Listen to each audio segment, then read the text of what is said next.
नमस्कार. शेतकरी राजा आणि हवामान अंदाज या यूट्यूब चॅनलमध्ये आपले सर्वांचे स्वागत आहे. मी ऋषी आहेर, भौगोलिक अभ्यासक आणि हवामान अंदाज देतच राहतो. तर ही शेतकऱ्यांसाठी खूप आनंदाची बातमी आहे मित्रांनो. राज्यात पुन्हा पावसाला सुरुवात होणार आहे. उद्यापासून राज्याच्या अनेक भागांमध्ये जोरदार स्वरूपाचा तर काही ठिकाणी मध्यम स्वरूपाचा पाऊस पडणार आहे. तर व्हिडिओ संपूर्ण पहा. चॅनलवर नवीन असाल तर आपल्या चॅनलला सबस्क्राईब करा, व्हिडिओला लाईक करा आणि बेल आयकॉनला क्लिक करा. तर बघायला गेलं तर उष्णतेचं प्रमाण हे राज्यात अधिक वाढलं आहे आणि उद्यापासून हवेची दिशा देखील बदलणार आहे.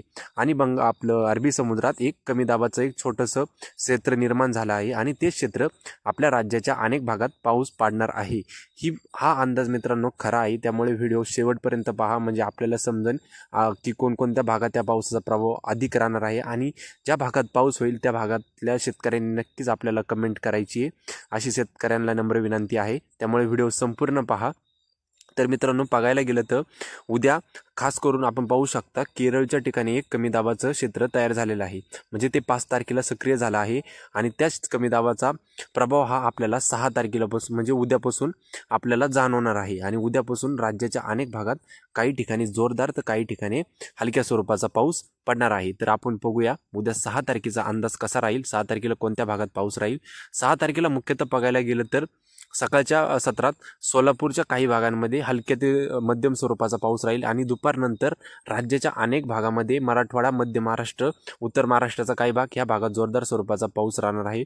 7 तारखेला देखील भाग बदलत हा पाऊस पडणार आहे. नागपूर, मराठवाडा, सोलापूर, कोल्हापूर, मध्य महाराष्ट्र आणि पश्चिम महाराष्ट्र या भागांमध्ये पावसाचा प्रभाव हा अधिक स्वरूपाचा राहणार आहे.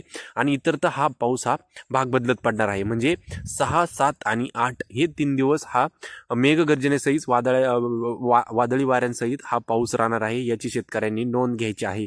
आणि 9 तारखेनंतर वातावरणात थोडेसे बदलाव होतील. 9 आणि 10 तारखेला थोडेफार पावसाचे प्रमाण हे कमी होईल, परंतु पश्चिम महाराष्ट्रात या पावसाचा प्रमाण हा राहणार आहे. पश्चिम महाराष्ट्रातील जेवढे शेतकरी असतील त्या शेतकऱ्यांसाठी आनंदाची बातमी, कारण त्या भागात पावसाचे प्रमाण हे अधिक कमी होते आणि हाच पाऊस ते प्रमाण हे भरून काढणार आहे.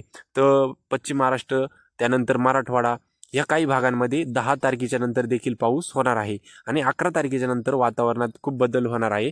11 तारखेच्या नंतर आपल्याला परत अरबी समुद्रातील वारे चालू होतील आणि त्या भागातून आपल्याला पाऊस व्हायला सुरू होईल. आणि तो पाऊस मुख्यतः हा घाट परिसर, कोकण किनारपट्टी या भागात जोरदार स्वरूपाचा राहील. इतर तर ह्या पावसाचे प्रमाण थोडे कमी स्वरूपाचे राहील. पण दुसरी आनंदाची गोष्ट अशी आहे की मित्रांनो, बंगालच्या उपसागरात एक कमी दाब तयार होते आणि त्या कमी दाबाचा प्रभाव हा आपल्या राज्याच्या अनेक भागात होणार आहे. त्याचा एक मोठा व्हिडिओ उद्या अपलोड होईल.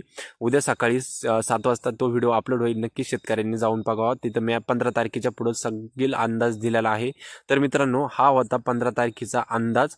या अंदाजात जेवढं भाग दाखवला आहे त्या भागांमध्ये जर पाऊस झाला तर शेतकऱ्यांनी नक्की आपल्याला कमेंट करून सांगायचे. बाकी व्हिडिओ आवडला असेल तर नक्की आपल्या चॅनलला सबस्क्राईब करा. धन्यवाद.